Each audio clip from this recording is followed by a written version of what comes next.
নতুন কর্মসপ্তাহ শুরু হলো আজ। দেশের অর্থনীতি একটি আনকোরা সপ্তাহ শুরুর আগে কোন অবস্থানে আছে? কাঁচাবাজার, বন্দর থেকে শুরু করে ব্যাংকপাড়া, সেই তথ্য জানাতেই আমাদের আয়োজন বৌনি। পুরো আয়োজনের সঙ্গে আছি সাজিদ আরাফাত। শুরুতে জানবো জ্বালানি তেলের আমদানির খবর। বাংলাদেশের জ্বালানি তেল আমদানির অন্যতম বড় উৎস মধ্যপ্রাচ্য। জ্বালানি চাহিদার প্রায় 60 থেকে 70% আমদানি নির্ভর। সৌদি আরব, আরব আমিরাত, কুয়েত থেকে জ্বালানি তেল কিনে থাকে বাংলাদেশ। তবে মধ্যপ্রাচ্যে এখন যে যুক্তরাষ্ট্র ইরানের মধ্যকার যে সংঘাত এবং সংকট চলছে, সেই তীব্রতা বেড়ে যাওয়ায় এই খাতে বড় সংকট দেখা দিতে পারে বলে আশঙ্কা করা হচ্ছে। আমরা একটু জ্বালানি খাতে বাংলাদেশের যে আমদানির চালচিত্র সেটি একটু দেখতে চাই।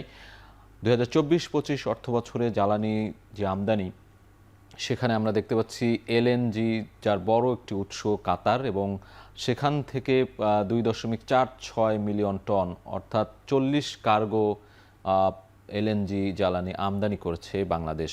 এলএনজি ওমান থেকে বাংলাদেশের সেই আমদানির পরিমাণটি আমরা দেখতে পাচ্ছি 0.85 মিলিয়ন টন অর্থাৎ 14 কার্গো। 2024-25 অর্থ বছরে এটি বাংলাদেশ আমদানি করেছে ওমান থেকে। এবং পরবর্তীতে আমরা দেখতে পাচ্ছি অপরিশোধিত যে জ্বালানি তেল সৌদি আরব থেকে 7,98,000 টন আমদানি করা হয়েছিল বাংলাদেশে, এবং পরবর্তীতে আমরা আরব আমিরাত থেকে সেই পরিমাণটা দেখতে চাই। অপরিশোধিত জ্বালানি তেল আরব আমিরাত থেকে যেই পরিমাণ আমদানি করা হয়েছে তার পরিমাণ 7,12,000 টন। এবং এলপিজি কাতার, ওমান, ইউএই অর্থাৎ এই দেশগুলোর যে উৎস, সেখান থেকে বাংলাদেশ আমদানি করেছে 14 লাখ টন। এটি 2024-25 অর্থ বছরে যে জ্বালানি আমদানি করেছে সেটির একটি পরিসংখ্যান আমরা দেখানোর চেষ্টা করলাম। আমরা পরবর্তীতে আরও জ্বালানির বিষয়গুলো নিয়ে দেখাতে চাই।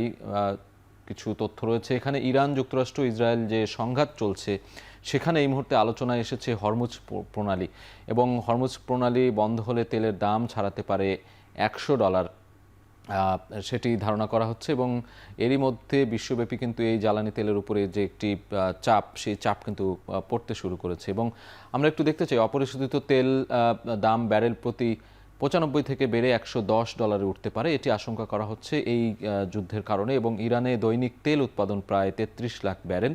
বৈশ্বিক সরবরাহের প্রায় 3%ই এই ইরান দিয়ে থাকে। অর্থাৎ এই যে হরমুজ প্রণালী, সেটি কিন্তু জ্বালানি তেলের অন্যতম একটি বড় মাধ্যম। সেটি বন্ধ হয়ে গেলে সারা বিশ্বে এটির চাপ পড়বে, সেটি আশঙ্কা করা হচ্ছে। এবং পরবর্তীতে আমরা দেখতে পাচ্ছি যে হরমুজ প্রণালী দিয়ে প্রতিদিন প্রায় 2 কোটি ব্যারেল তেল সরবরাহ করা হয়। অর্থাৎ এই যে বিশ্বব্যাপী যে তেলের চাহিদা বা সরবরাহের যে প্রক্রিয়া, সেই প্রক্রিয়ায় অন্যতম একটি বড় গুরুত্বপূর্ণ মাধ্যমে হরমুজ প্রণালী, এবং সেখান দিয়ে প্রায় 2 কোটি ব্যারেল তেল সরবরাহ করা হয়। ইরানে তেল সরবরাহ ব্যাহত হলে অপরিশোধিত তেলের দাম 9 থেকে 15% পর্যন্ত বাড়তে পারে। অর্থাৎ ইরানে যে তেলের কথা বলা হচ্ছে, সেই ইরানের তেল সরবরাহ যদি ব্যাহত হয়, সেখানে সারা বিশ্বের জন্যই কিন্তু জ্বালানি তেলে একটি বড় ধরনের নেতিবাচক প্রভাব পড়বে, এবং 9 থেকে 15% পর্যন্ত দাম বৃদ্ধির একটি আশঙ্কা করা হচ্ছে। বিশ্বজুড়ে উৎপাদন খরচ বৃদ্ধি ও ভোক্তা পর্যায়ে বড় প্রভাব পড়ার শঙ্কা। যেটি বলছিলাম যে ইরান, যুক্তরাষ্ট্র এবং ইসরায়েলের যে সংঘাত, সেটি যদি অব্যাহত থাকে, তাতে করে আসলে সারা বিশ্বের যে জ্বালানি তেলে নেতিবাচক প্রভাব, সেটিও বাড়বে, এবং একটি উৎপাদন খরচ বৃদ্ধি এবং ভোক্তা পর্যায়ে সেটির নেতিবাচক যে প্রভাব, সেটি পড়তে যাচ্ছে বলা হচ্ছে। এদিকে মার্চ মাসের জন্য জ্বালানি তেলের দাম নির্ধারণ করে দিয়েছে বিদ্যুৎ, জ্বালানি ও খনিজ সম্পদ মন্ত্রণালয়। এক বিজ্ঞপ্তিতে এ তথ্য জানানো হয় আজ। এতে বলা হয়েছে এ মাসে অপরিবর্তিত থাকবে তেলের দাম। আমরা একটু দেখতে চাই বাংলাদেশের সবশেষ যে মন্ত্রণালয় থেকে জ্বালানি তেলের দাম নির্ধারণ করে দেওয়া হচ্ছে, সেটি আমরা এক নজরে দেখে আসতে চাই। এখানে ধরন দেওয়া আছে ডিজেল, অকটেন, পেট্রোল, কেরোসিন, অর্থাৎ যেগুলো আসলে বাংলাদেশে বহুল ব্যবহৃত যে জ্বালানিগুলো। ডিজেলের দাম প্রতি লিটার 100 টাকা করে ঠিক করে দেওয়া হয়েছে, অকটেন 120 টাকা লিটার। এছাড়া পেট্রোলে আমরা দেখতে পাচ্ছি 116 টাকা প্রতি লিটার দাম ঠিক করে দেওয়া হচ্ছে, এবং কেরোসিন 112 টাকা দাম ঠিক করে দেওয়া হচ্ছে। আজকে জ্বালানি মন্ত্রণালয়ের পক্ষ থেকে একটি বিজ্ঞপ্তি দেওয়া হয়। সেই বিজ্ঞপ্তিতেই আমরা দেখেছি যে এই দাম নির্ধারণ করে দেওয়া হয়েছে, এবং বলা হয়েছে যে এটি মার্চ মাসে অপরিবর্তিত থাকবে। এ পর্যায়ে একটু ব্যাংকের খবর জানবো। বেসরকারি খাতে ঋণ প্রবৃদ্ধি কমেছে। এ যাবৎকালে সর্বনিম্ন 6% নেমেছে প্রবৃদ্ধি। বাংলাদেশ ব্যাংকের তথ্য বলছে, ডিসেম্বরের 6.1% থেকে জানুয়ারির ঋণ প্রবৃদ্ধি অনেকটাই কমেছে। আমরা একটু সেই চিত্রটি দেখে আসতে চাই। ব্যাংকের অর্থাৎ বেসরকারি খাতে যে ঋণ প্রবৃদ্ধি সেটি কমতির দিকে, ঋণের প্রবাহ বাড়াতে নীতিগত সহায়তা দেওয়ার আশ্বাস দিয়েছেন নতুন গভর্নর। বলা হচ্ছে যে এই ঋণ প্রবৃদ্ধি কমের কারণ হিসেবে বেশ কয়েকটি কারণ বলা হচ্ছে। রাজনৈতিক অস্থিরতা, উচ্চ সুদ হারের কারণে বেসরকারি খাতে যে ঋণ প্রবৃদ্ধি সেটি নেমেছে 6.03%, যেটি ডিসেম্বরে অর্থাৎ গেল বছর ডিসেম্বরে 6.1% ছিল এবং 2024 সালের জুলাইয়ে এর পরিমাণ ছিল 10.13%। অর্থাৎ এই যে এক বছরের মধ্যেই কিন্তু আমরা দেখতে পাচ্ছি যে অনেক অংশ কমে গিয়েছে, অর্থাৎ 6.03% সেটি নেমে এসেছে। এবং নভেম্বরে ঋণ প্রবৃদ্ধি কিছুটা বেড়ে হয়েছিল 6.58%। তবে পরবর্তীতে কমতির দিকে আমরা দেখছি যে ডিসেম্বর, জানুয়ারি, ফেব্রুয়ারি, বর্তমানে মার্চ চলমান রয়েছে, সেই জায়গায় কিন্তু অনেকখানি ঋণ প্রবৃদ্ধি কমে এসেছে। সেপ্টেম্বরে ঋণের যে প্রবৃদ্ধি সেটি ছিল 6.29%। এছাড়া আগস্টে সেটি আরও কিছুটা বেশি ছিল 6.35% এবং জুলাইয়ে 6.52%। অর্থাৎ ক্রমান্বয়ে কিন্তু এই বেসরকারি খাতে যে ঋণ প্রবৃদ্ধি সেটি কমতির দিকে রয়েছে এবং সরকারের বাড়তি ঋণ নেওয়ায় ঋণ প্রবৃদ্ধি কমে যাওয়ার কারণ এটি বাংলাদেশ ব্যাংক বলছে। অর্থনীতিবিদরাও এই ধারণা করছেন এবং 2025 সালের ডিসেম্বরে সরকারের নিট ঋণ গ্রহণ বেড়েছে 32.8%। বাংলাদেশ ব্যাংকের সাম্প্রতিক যে তথ্য, সেই তথ্য অনুসারে কিন্তু আমরা এই বেসরকারি খাতে যে ঋণ প্রবৃদ্ধি কমছে, কেন কমছে এবং কি পরিমাণ কমেছে, কত মাসে কি পরিমাণ ছিল, সেটি আমরা এক নজরে জানিয়ে দিলাম। দর্শক, দেশের বাজারে অস্থির স্বর্ণের দাম। 22 ক্যারেটের প্রতি ভরিতে এবার দাম বেড়েছে 4,374 টাকা পর্যন্ত। নতুন দামে 22 ক্যারেটের স্বর্ণ বিক্রি হচ্ছে 2,64,414 টাকায়। আমরা স্বর্ণের দামের ওঠানামা প্রতি সপ্তাহে দেখে থাকি, প্রতি দুদিন একদিন পরপরই কিন্তু এই স্বর্ণের বাজার ওঠানামা করে। চলতি বছর 33 বার সমন্বয় করা হয়েছে এখন পর্যন্ত স্বর্ণের দাম। আমরা একটু দামগুলো দেখতে চাই। 22 ক্যারেট 2,64,414 টাকার প্রতি ভরি বিক্রি হচ্ছে এবং 21 ক্যারেটের যে স্বর্ণ সেটি বিক্রি হচ্ছে 2,53,342 টাকা এবং 18 ক্যারেটের স্বর্ণের দাম নির্ধারণ করে দেওয়া হচ্ছে 2,17,125 টাকা। সনাতন যে স্বর্ণ রয়েছে সেটি 1,77,701 টাকা। বাংলাদেশ জুয়েলার্স সমিতি বা জুয়েলার্স অ্যাসোসিয়েশন যে রয়েছে, তারা কিন্তু এই নতুন করে এই স্বর্ণের দাম নির্ধারণ করে দিয়েছে এবং সেটি এখন পর্যন্ত সেই দামই কেনাবেচা চলছে। তবে আবারও স্বর্ণের দাম বাড়বে নাকি কমবে সেটি আসলে বলা মুশকিল, কেননা এখন পর্যন্ত 33 বার সমন্বয় হয়েছে। স্বর্ণের দাম কিন্তু প্রতিনিয়তই ওঠানামা করছে।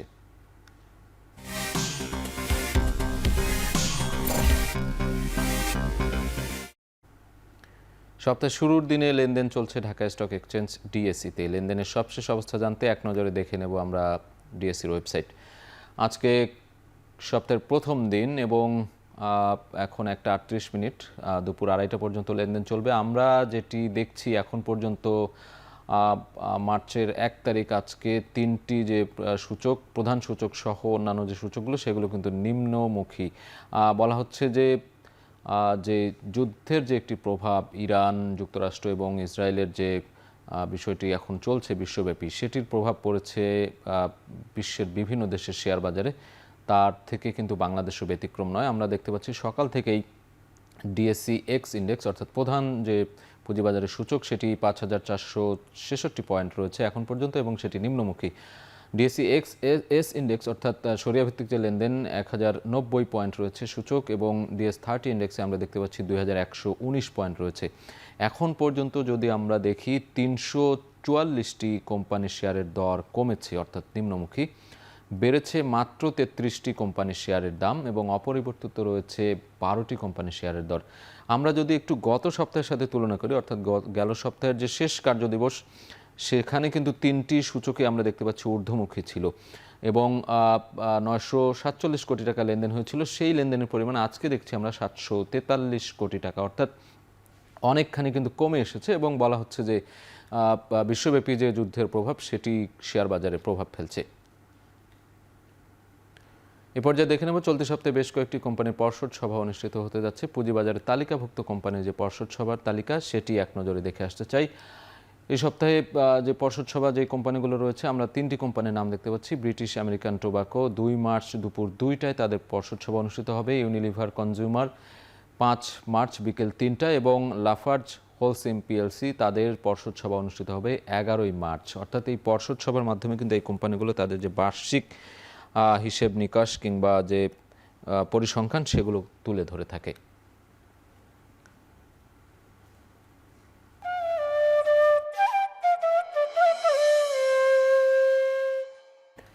সরবরাহ স্বাভাবিক থাকলেও ব্রাহ্মণবাড়িয়ার আশুগঞ্জ মোকামে কমেছে ধান ও চালের বেচাকেনা। ভারতীয় চাল আমদানির কারণে বাজারে দেশি চালের চাহিদা কম বলে জানিয়েছেন ব্যবসায়ীরা। এ নিয়ে বিস্তারিত জানাতে আশুগঞ্জ ধানের মোকাম থেকে যুক্ত হচ্ছেন সহকর্মী আজিজুল সঞ্চয়। আমরা যুক্ত হতে চাই সঞ্চয়ের সাথে। সঞ্চয়, সেখানে ধান চালের কেমন দেখছেন আমদানি রপ্তানির যে বিষয়গুলো, এবং ক্রেতারা কি বলছেন, ক্রেতা বিক্রেতাদের অভিমত জানতে পেরেছেন কিনা?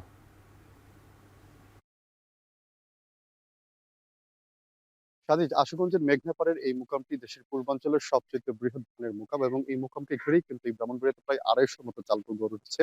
এসব চালকলগুলো থেকে প্রতিদিন প্রায় 10 থেকে 12 কোটি টাকার মতো চাল বাজারজাত করা হয় দেশের নানা প্রান্তে।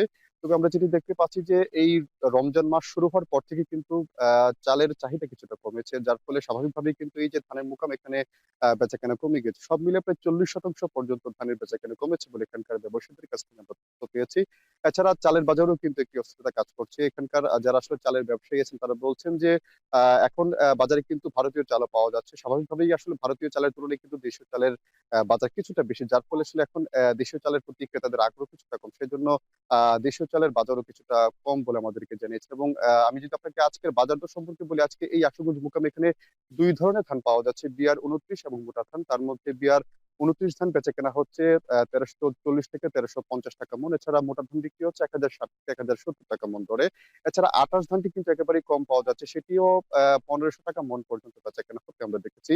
এছাড়া সাজিদ, এই আশুগঞ্জ মোকাম থেকে কিন্তু আজকে চাল বাজারজাত করা হচ্ছে বিআর 28 চাল প্রতি বস্তা 50 কেজি, সেটি বিক্রি হচ্ছে 2800 টাকা বস্তা। এছাড়া 29 চাল যেটি বিআর 29, সেটিও কিন্তু চিকন জাতের চাল, সেটিও প্রতি বস্তা বিক্রি হচ্ছে 2700 টাকা দরে।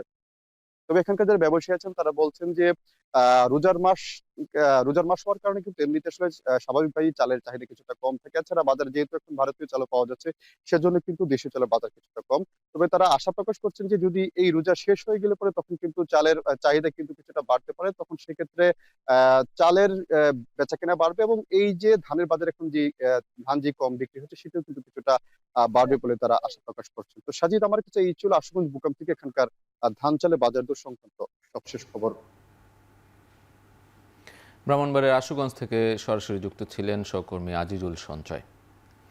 এদিকে নদীর নাব্যতা সংকট, ভারত থেকে মালামাল না আসা সহ নানা কারণে যশোর নওয়াপাড়া নৌবন্দর কেন্দ্রিক ব্যবসা বাণিজ্যে মন্দা অবস্থা বিরাজ করছে। ব্যবসায়ীদের দাবি, কার্গো জাহাজ না আসায় বন্দরে কর্মরত শ্রমিকদের বড় অংশ কর্মহীন হয়ে পড়েছে। এমন পরিস্থিতিতে রাজস্ব আয় কমার আশঙ্কা নৌবন্দর কর্তৃপক্ষের। এ বিষয়ে আরও জানাতে নদীবন্দর থেকে যুক্ত হচ্ছেন সহকর্মী রিপন হোসেন। আমরা রিপনের সাথে যুক্ত হতে চাই। রিপন, এই যশোর নৌবন্দরে কর্মচাঞ্চল্য কেমন দেখছেন এবং সেখানকার ব্যবসায়ীরা কি বলছেন? এই যে রাজস্ব কমে যাওয়ার যে একটি আশঙ্কা করা হচ্ছে, সে বিষয়ে কি বলছেন তারা? আসলে ১৯৯০ সালের দিক থেকে এই নদীবন্দরটি জমজমাট ছিল। তারপরে আস্তে আস্তে কিন্তু কমতে শুরু করেছে। বিশেষ করে নদীর যে নাব্যতা সংকট সেটি চরম আকার ধারণ করেছে। এটাই মূলত যে মোংলা বন্দর থেকে এখানে জাহাজগুলো আসতো। আগে যেখানে প্রতিদিন ২০ থেকে ৩০টি জাহাজ আসতো, সেখানে এখনো অর্ধেকে নেমেছে জাহাজগুলো। আমার পেছনে যে কার্গোগুলো দেখছেন এটি ছোট যে কার্গো সেটি রয়েছে, এবং এই কার্গোগুলো নদীর পাশে যখন নোঙর করে রাখা হয় তখন নদীর যে মাঝপথ দিয়ে আর কোনো ছোট নৌকা কিংবা কার্গো যেতে পারে না, এমনটি সমস্যা রয়েছে। সে কারণে একেবারে যানজট সৃষ্টি হয়, যে একদম শহরের যেমন যানজট সৃষ্টি হয় এই নদীতেও কিন্তু তেমন যানজট সৃষ্টি হয়, এমনটি অভিযোগ করেছেন যারা কার্গোর মালিক রয়েছেন তারা। আর এই ফলে কিন্তু যেহেতু জাহাজ কম আসছে সেতে ক্ষেত্রে মালামাল কম আসছে, এবং ইন্ডিয়া এবং ভারত থেকে যে ট্রেনে করে মালামাল আসতো সেটিও কিন্তু কম রয়েছে। ফলে এখানে যে ব্যবসা বাণিজ্য সেটি কিন্তু দিন গেলে কমছে, এমনটি জানিয়েছেন এখানকার যারা ব্যবসায়ী রয়েছেন। তারা বলছেন যে এভাবে যদি চলতে থাকে তাহলে রাজস্ব যে আদায় সেটি আরও সংখ্যায় পড়বেন। সেক্ষেত্রে বলছেন যে নদীর নাব্যতা সংকটের কারণে নদী যদি খনন করা হতো তাহলে হয়তো সুবিধা হতো। তো এই ছিল এখান থেকে আমার কাছে সর্বশেষ। দর্শক, এই ছিল আজকের বৌনির আয়োজন। এখন টেলিভিশন ওয়েবসাইটে দেখতে ভিজিট করুন www.ekhon.tv। এছাড়া ফেসবুকে দেখতে ভিজিট করতে পারেন facebook.com/tv.ekhon। ইউটিউবে দেখতে ভিজিট করুন youtube.com/c/ekhon tv।